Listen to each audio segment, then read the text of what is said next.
Hello, I'm Ronnie Eldridge. Welcome to Eldridge and Company. My guests are Merle Rubine and Vinnie Wickes, and they're recruiting, but they're not recruiting recent college graduates or people from Wall Street. They're recruiting people over 50 for the Peace Corps, if you can imagine.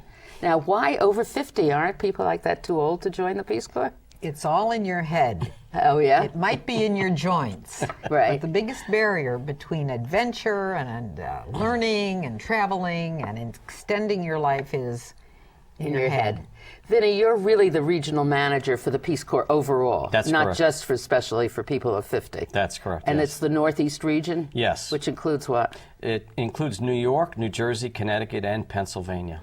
So that's a pretty big thing. It's a big territory. How many yeah. people are in the Peace Corps altogether? Right now in the field, there's 8,079 volunteers serving, and we have approximately 1,000 people that are supporting that group of people. And in how many countries are they? Right now in 74 countries. 74 countries. So, Merle, you were actually a member, a field volunteer. Yes, I'm But were you over 50? Yes. No. Yes. I love you. So, No, the new initiative in the Peace Corps is called 50 Plus. Yeah. And I'm a living, breathing example of a 50 plus. Person who became a volunteer. Yes. Yes. I went into the Peace Corps when I was actually in my 60s. No. You were a producer at NBC Yes. on Dateline. Yes. And suddenly you called people up and said, I'm joining the Peace Corps. Did I do that to you? I think so. I don't know. But how did, what You know, made you think about because- that? And I'm not unlike so many other people. Yeah. My story. Yeah. Because I'd been in a corporate job. I'd been in a career track forever. And I just was no longer in love. It's, you know, I marriages fall apart after 40 years, Yeah. 35 years. I was no Some. longer, I didn't love it anymore. And I liked to be in love. And I didn't need to be there either, financially. Yeah. Very important. Yeah. So I said, all right, I don't have to do this, but what do I want to do? And then very methodically, I made a list of everything I would love, love, love to do. Peace Corps was on the list. I checked everything out, did due diligence all the way down the list. Peace Corps survived this whole evaluation. It took a while, and I went. I went to Africa, and I re-upped, and I stayed there, and then I got a fellowship to teach there. And long story short, I stayed in Africa for 6 years. It's amazing. And I want to tell you, I came home, and all of my friends whom I adore were in the same place. I was going to say with the the same same thing. gossip. That's right. The same complaints, the same issues, you know. And you had a whole And new my life. whole life had exploded. So I'm working for the Peace Corps now, recruiting 50 plus, because I know it's an achievable goal to have a fabulous third act in your life, which is all yours, Yeah, you know, yeah. and it's very special. So I want to share that with everyone. That's so terrific. Right. Right. It is. It is. It is. Tell me, how did this idea come? I mean, you've always had people That's correct. over 50. Yes. But this is a special initiative. The director that's now in place was matter of fact, he took over in September of 2006.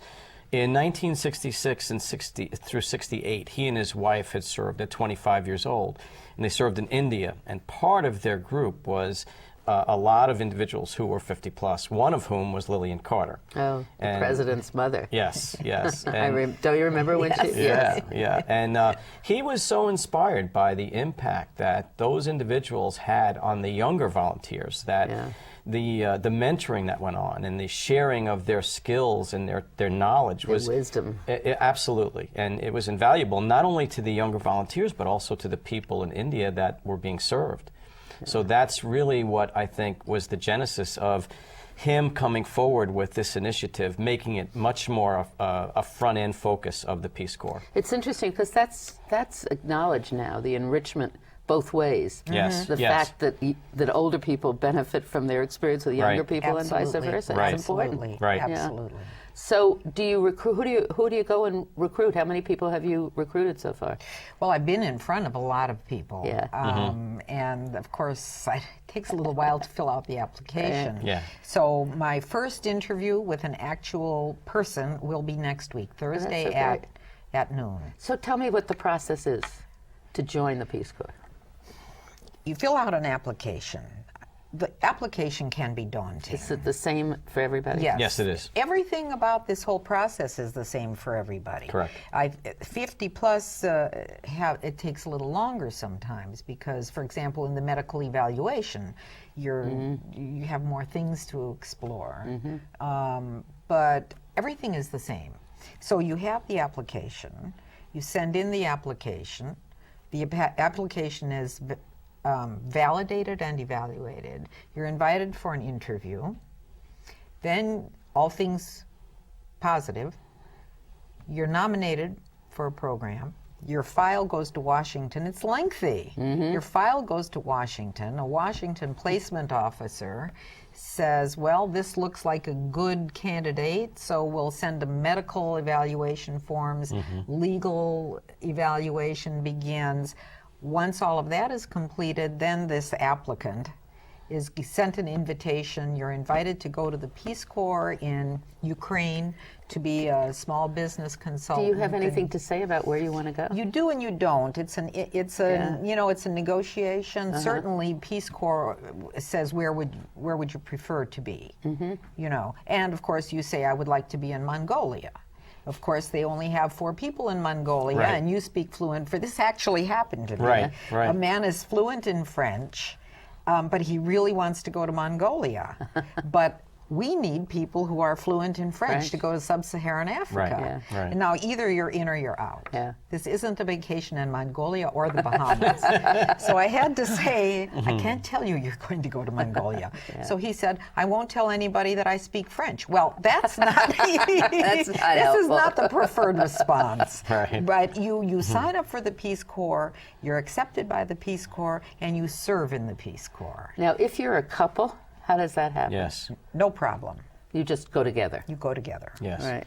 And how many of the people are Right now married we have people? 220 couples serving. Yeah. So there's 440 How many people. people do you have that are over 50, do you know? Yes. Right now, 5% of the total of those serving who are volunteers Right. are over 50 years old. So that's, what was the total it's serving? approximately 400 people 400, right now, yeah. and 8%, which is about 650, are over 40.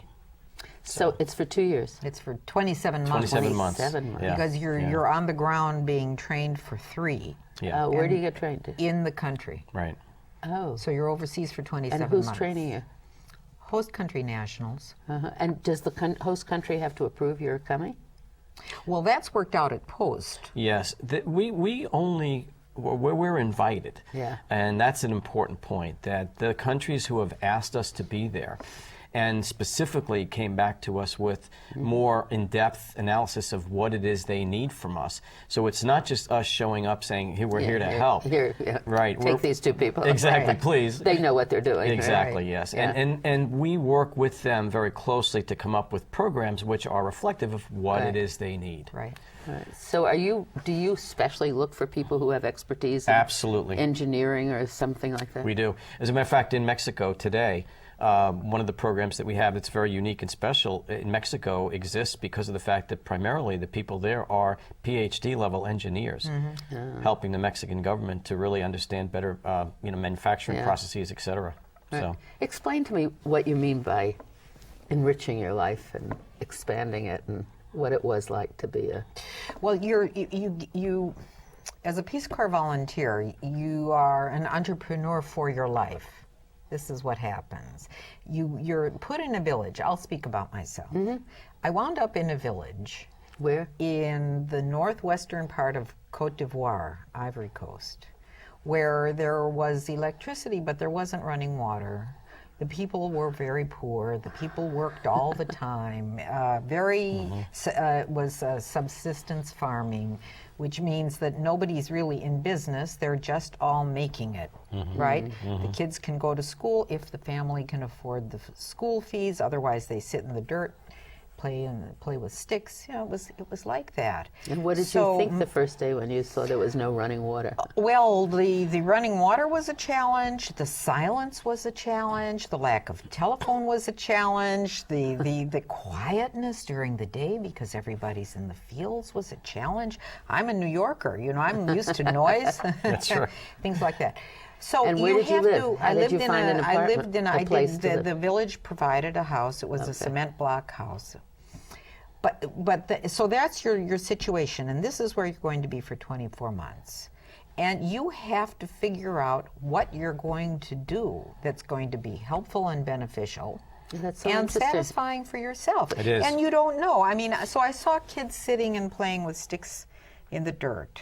Now, this is not childhood. No. So I started an early learning center for preschoolers. Do you think when I was covering things for NBC News, I thought that I would ever run an early learning center for preschoolers? No. No, never. Then the men and the women in the village, there was a high rate of illiteracy, and people don't like to be illiterate.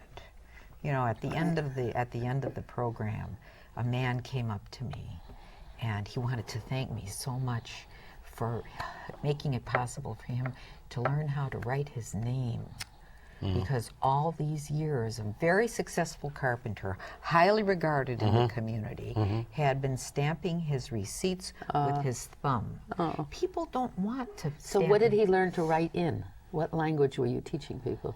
We were working in French. And We you were working already in spoke French. Yes, and I had the village guys actually Yeah. teaching the classes. Oh, I see. You know, because, I mean, I'm not there to perform. I'm there to get Right. people to do stuff. Right. Right. And this is why I think that the 50-plus crowd is so important. What they bring to the party, they know how to do stuff. Right. They have confidence in their ideas. They're not beginners. They have a great work ethic.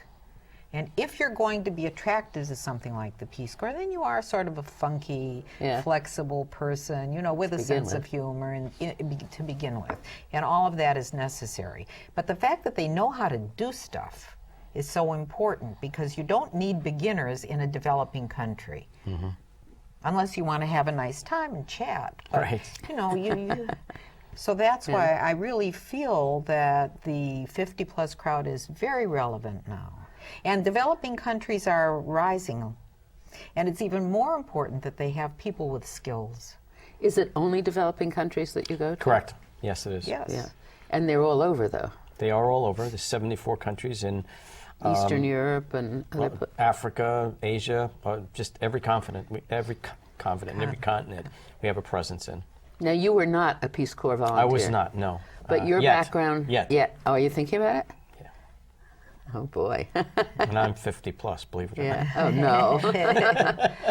But you had a recruiting background. That's correct, yes. I've spent 25 years in the recruitment field. And you were looking for adventure in your life, or what? I mean, it's had- the same thing as becoming a volunteer, isn't in it? a sense, reflecting on what Merle said, I had lost the passion for just the recruiting industry itself.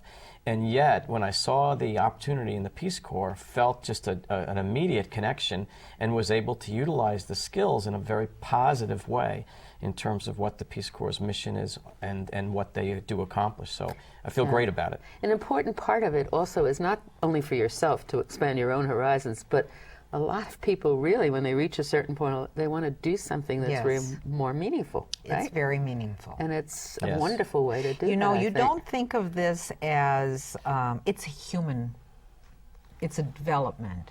It's taking people who don't have the ability to aspire, because poverty is a grind. You know, they're working day to day to day.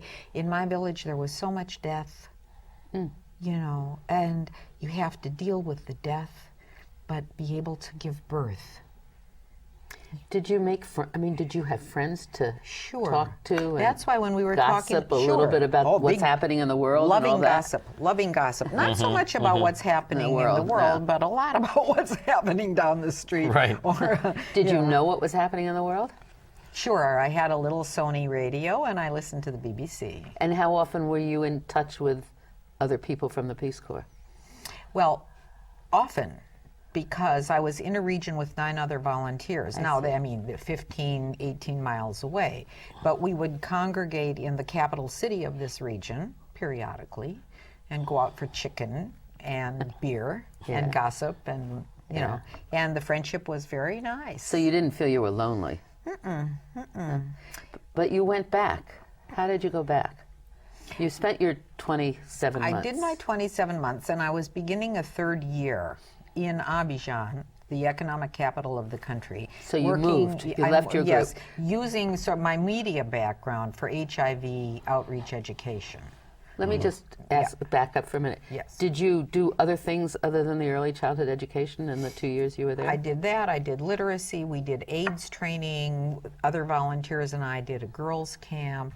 We did a lot of projects. Almost each week you'd find something else that you're you could always start. finding something to do. I mean, I'd worked with individuals who wanted to get business things going, and I helped some people find some money. I mean, the best thing I did, I think, was find a Sierra Leonean banker. It was just a fluke, who was the head of the Rotary Club, and they had money for scholarships, and I was able to get a full scholarship for one of my pals in the village who wanted to go to agriculture school. And so he was able to do that. So then he had all this education. He came back to the village so that, you can begin to raise the level of agricultural practice. The recruiters have generally a primary program that they are more or less fits what their background is and what skill sets they have, but in every case they are involved with secondary, tertiary, and more programs that are really reflective of what the community that they're living in needs. Right. And as Merle said earlier, the sustainability of these projects is what's most important. It's us training people to help themselves, and that's what the recruiters really are there for. Bottom up. Absolutely. It's building from the bottom up. Absolutely. We've had how many decades of development that's been top down? Right. How many trillions of dollars of No top more down? ugly Americans or whatever. Well, it's true. I mean, you need if you're not working at the bottom, you don't have a foundation. Right. That's right. Now, can you re-enlist Yes, you can. after your Yes. second? But Yes, you you can. didn't actually re-enlist. What did you do? Oh, so I was doing my third year, and there was a little political problem, so we were evacuated, and I came back. That sounds a little. Let's explain that a little bit more. Well, it was a political problem. It was an attempted coup. The Peace Corps decided the country was too dangerous for the volunteers. Which is and very they good came- because you do Absolutely. protect your volunteers. Yes. They don't- Security is the first and foremost Absolutely. concern. So how did you leave all these people you knew? Well, but, Reluctantly. what are you going to do? I mean, it was very sad for everybody. Have you been in touch with them? Actually, no, I don't know where they are because in my region, everybody dispersed. Yeah. However, so then I re-upped when I came home, and I went. That's how I wound up in Tanzania. And then what did you do there? In Tanzania, I was a member of Crisis Corps, which is sort of a grad school Peace Corps. You must be a Peace Corps volunteer in order to become Have a been Crisis experienced. Corps. So Okay, it's fine. experience. So Crisis Corps, so I signed up for Crisis Corps, and there was a crisis in Tanzania. Guess what it was? An NGO needed a television producer. A non-governmental agent Yes. organization. Yes. Right. Needed a television producer because they had funding to do a weekly television program. Oh, how great. For youth, about youth, Perfect. by youth. Wonderful. It was central casting. It was fabulous. So I went over there, and that was a smash. That really was fabulous. Did you, and you set the thing up? We made it into something that the rest of the media followed. Copied, yeah. We did. I mean, thematically, we covered everything. This is because of my television stuff, right? Yeah. We had a Donahue format segment with the Prime Minister. And in the audience, we had HIV positive people asking him about HIV positive policies. Did he know that they were going to be there? No. And among the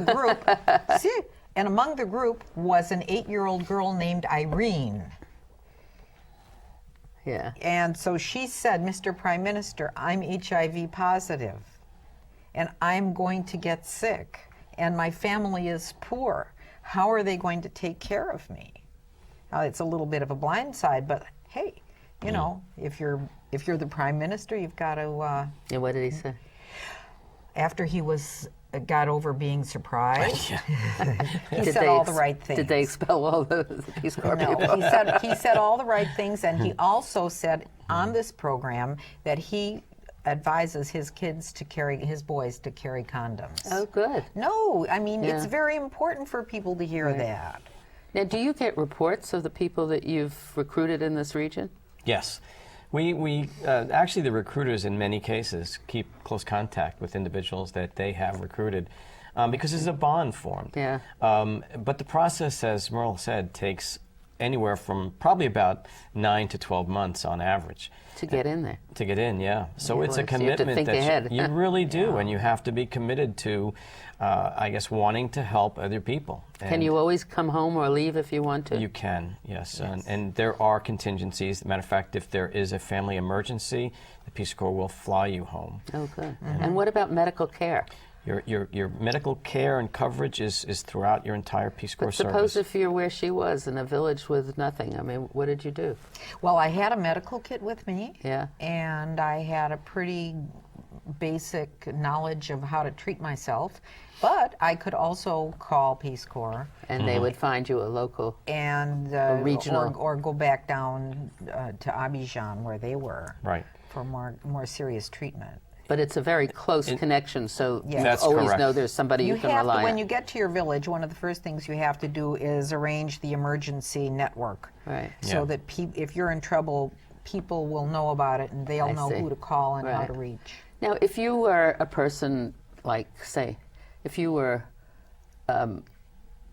in charge of a household, you were a housewife, and you never really had any professional experience, can you join? Would you be interested in somebody like that? It's interesting to us to have people who know how to do things. Now, this housewife Knows may how to do a lot of She things. knows how to do a lot Right. of things. Right. She needs to understand how she can package Yes, herself. that's it. And not everything is a waste of time. Let's say she's been growing tomatoes and carrots. Yeah. And she really understands farming. That's Right. farming. Does the Peace Corps try to do that for her?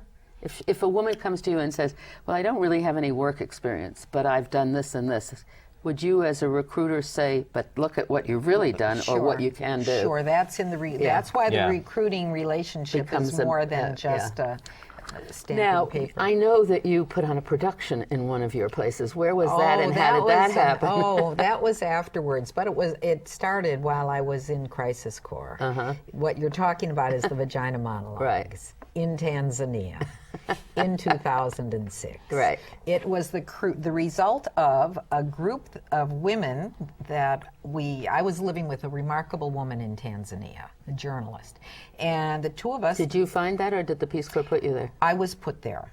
I was put there, and it was great. I mean, I learned so much. Tanzania culturally. was a more urban setting. I was in Dar es Salaam, Yeah. so that was Yeah. good. But I mean, I was in the middle of her huge extended family. I learned so much, from that experience. How old a person was she? 32.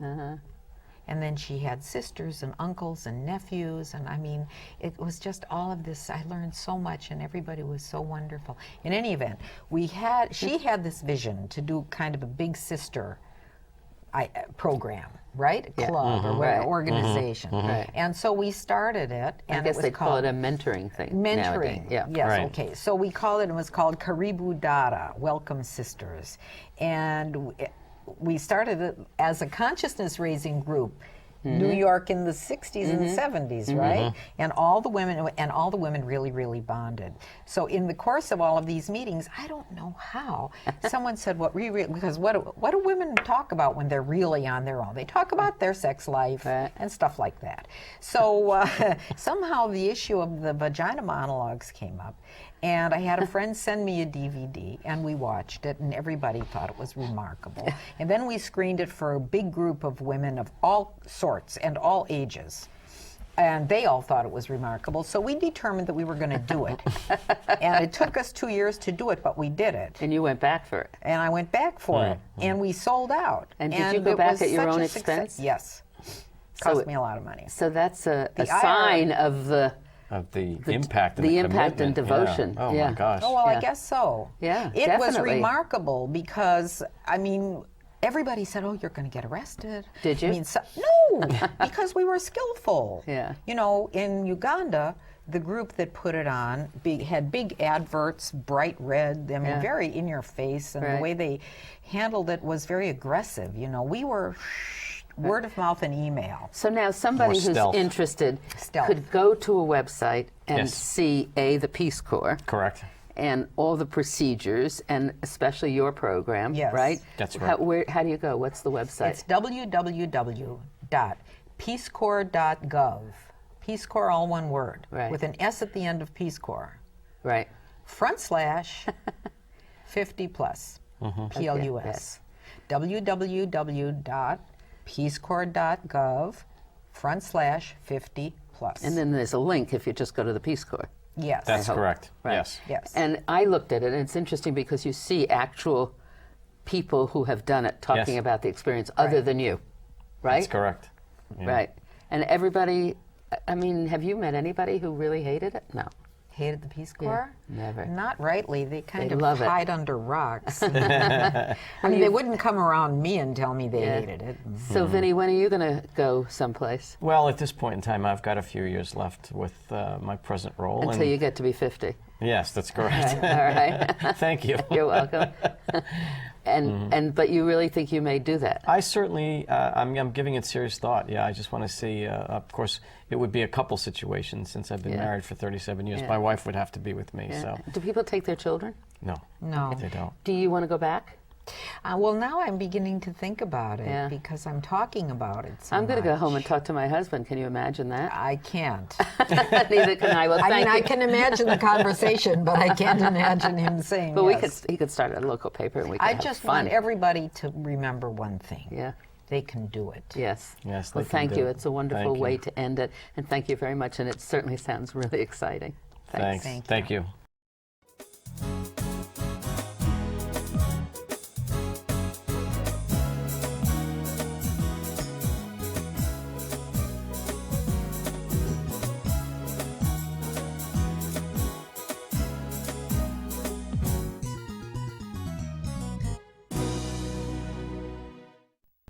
If there are any people you'd like to hear and topics you'd like us to explore, please let me know. You can write to me at CUNY TV, 365 Fifth Avenue, New York, New York, 10016, or you can go to the website at cuny.tv and click on Contact Us. I look forward to hearing from you.